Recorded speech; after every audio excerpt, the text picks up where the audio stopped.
എൻ്റെ പേര് സിസ്റ്റർ വിജയ ജോസഫ്. ഞാൻ സിസ്റ്റേഴ്സ് ഓഫ് ചാരിറ്റി കോൺഗ്രിഗേഷനിലെ അംഗമാണ്. കോഴിക്കോട് പ്രോവിൻസിൻ്റെ കീഴിൽ ഞങ്ങൾക്ക് ഈ മാഹി സെൻറ് തെരേസാസ് ബസിലിക്കയോട് ചേർന്ന് ആവില ഭവൻ എന്ന് പറയുന്നൊരു കോൺവെൻ്റ് ഉണ്ട്. ആ കോൺവെൻറ്റിലെ മദർ സുപ്പീരിയറാണ് ഞാൻ. എന്നെ സംബന്ധിച്ചിടത്തോളം അമ്മ ത്രേസ്യയെക്കുറിച്ച് പറയുമ്പോഴും ഒത്തിരിയേറെ ആഴമായ വിശ്വാസവും സ്നേഹവുമുള്ളൊരു വ്യക്തിയാണ് ഞാൻ അമ്മ ത്രേസ്യയോട് പ്രത്യേകിച്ച്. കാരണം ഞാൻ ഈ മലബാർ ഏരിയയിൽ തന്നെയാണ് എൻ്റെ വീട്.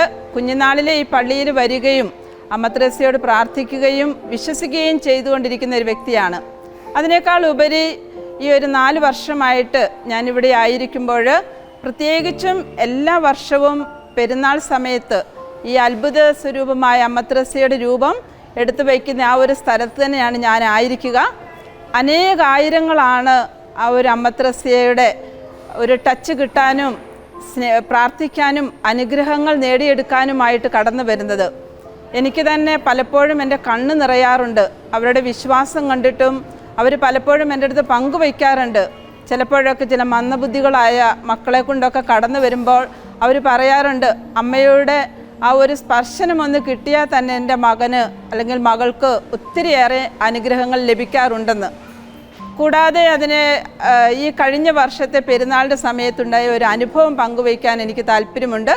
കാരണം അമ്മ ത്രേസ്യയുടെ അടുത്തായിരിക്കുമ്പോൾ തന്നെ ആ ഒരു ടേബിളിൽ കിടന്ന് എനിക്കൊരു മാല ലഭിക്കുകയുണ്ടായി.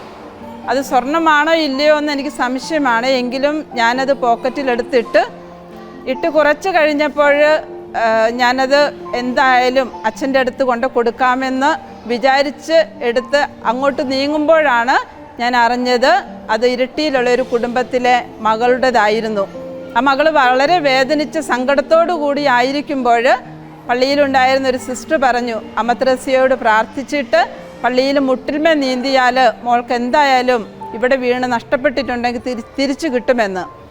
അത് ആ കൊച്ചു പ്രാർത്ഥിച്ച് തീരുമ്പോഴത്തേക്കും തന്നെ ഞാൻ ഈ മാലയുമായിട്ട് അച്ഛൻ്റെ അടുത്തേക്ക് ഓടിയെത്തുകയും അപ്പോൾ തന്നെ അവിടെ ഒരു അനൗൺസ്മെൻ്റ് ഉണ്ടായി, ഇരിട്ടിയിലുള്ള ഒരു കുടുംബത്തിൻ്റെ മാല നഷ്ടപ്പെട്ടു എന്ന്.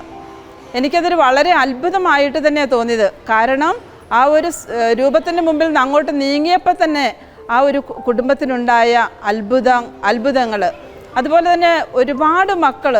എനിക്ക് വേറൊരു അനുഭവം ഉണ്ടായത് കഴിഞ്ഞ വർഷം കുഞ്ഞുനാളിലെ പോളിയോ ബാധിച്ച് കൈയും കാലും ചുരുണ്ടുകൂടിയ ഒരു മകൻ ഈ പള്ളിയിലേക്ക് കടന്നു വരുന്നത് ഞാൻ കണ്ടു. രാത്രി ഒരു 10 മണിയോട് ശേഷം. കാരണം ഞാൻ വളരെ ലേറ്റായിട്ടാണ് പള്ളി അടച്ചതിന് ശേഷമാണ് ഞാൻ തിരിച്ചു പോരാറ്. അപ്പം കൈയും കാലും ചുരുണ്ടുകൂടി ഈ മകനെ എടുത്ത് പള്ളിയിലേക്ക് ഇരുത്തുന്ന കണ്ടപ്പം എനിക്ക് വളരെ അത്ഭുതം തോന്നി. അപ്പോൾ അവർ പറയുകയായിരുന്നു, എല്ലാ വർഷവും അമ്മ ത്രേസ്യയുടെ അടുത്ത് വന്നിട്ട് ഈ മകനെയും കൊണ്ട് വന്ന് ഇരുന്ന് പ്രാർത്ഥിച്ചിട്ടാണ് അവർ പോകാറെന്ന്. അപ്പോൾ ഈ മക്കളുടെയൊക്കെ വിശ്വാസം കാണുമ്പോൾ എനിക്ക് തോന്നുന്നു അനേകായിരങ്ങളാണ് ഈ പള്ളിയിൽ കൂടെ കടന്നു പോയിട്ട് അമ്മയുടെ വിശ്വാസവും അമ്മയുടെ സ്നേഹവും അമ്മയുടെ അനുഗ്രഹങ്ങളുമെല്ലാം നേടിയെടുത്ത് കടന്നു പോകുന്നതെന്ന്. അതുപോലെ തന്നെ പള്ളിയിൽ കൂടെ കടന്നു പോകുമ്പോഴും റോഡിൽ കൂടെ പോകുമ്പോഴൊക്കെ ഞാൻ പലപ്പോഴും നോട്ട് ചെയ്യാറുണ്ട്, ഒത്തിരിയേറെ മക്കൾ ഇരുന്ന് പ്രാർത്ഥിക്കുന്നത് അമ്മ ത്രേസ്യയുടെ അടുത്ത്. ഞാൻ ഈ വിസിറ്റിങ്ങിനൊക്കെ പോകുമ്പോൾ മറ്റ് മതസ്ഥരും ഒക്കെ പറയാറുണ്ട്, അമ്മയൊന്ന് തൊട്ടാലും ഞങ്ങളുടെ കുടുംബം അനുഗ്രഹിക്കപ്പെടുമെന്ന്. അത്രമാത്രം ആഴമായ വിശ്വാസത്തോടു കൂടി ജീവിക്കുന്നവരാണ് ഈ ഇടവകയിലുള്ള മക്കളും ഈ ചുറ്റുപാടുമുള്ള വ്യത്യസ്ത മതസ്ഥരായ മക്കളും. കേരളത്തിൻ്റെ നാനാഭാഗങ്ങളിൽ നിന്നും മറ്റ് സ്ഥലങ്ങളിൽ നിന്നുമെല്ലാം ഈ അമ്മ ത്രേസ്യയെ കാണാനും അനുഗ്രഹങ്ങൾ നേടാനും ഇവിടെ ആൾക്കാരെത്താറുണ്ട്. അതുകൊണ്ട് തീർച്ചയായിട്ടും ഇവിടെ കടന്നു വരുന്ന എല്ലാവർക്കും അമ്മ ത്രേസ്യ ഒരുപാട് അനുഗ്രഹങ്ങൾ വാരിക്കോരി തരുമെന്നുള്ള ഉറച്ച വിശ്വാസം എനിക്കുമുണ്ട്.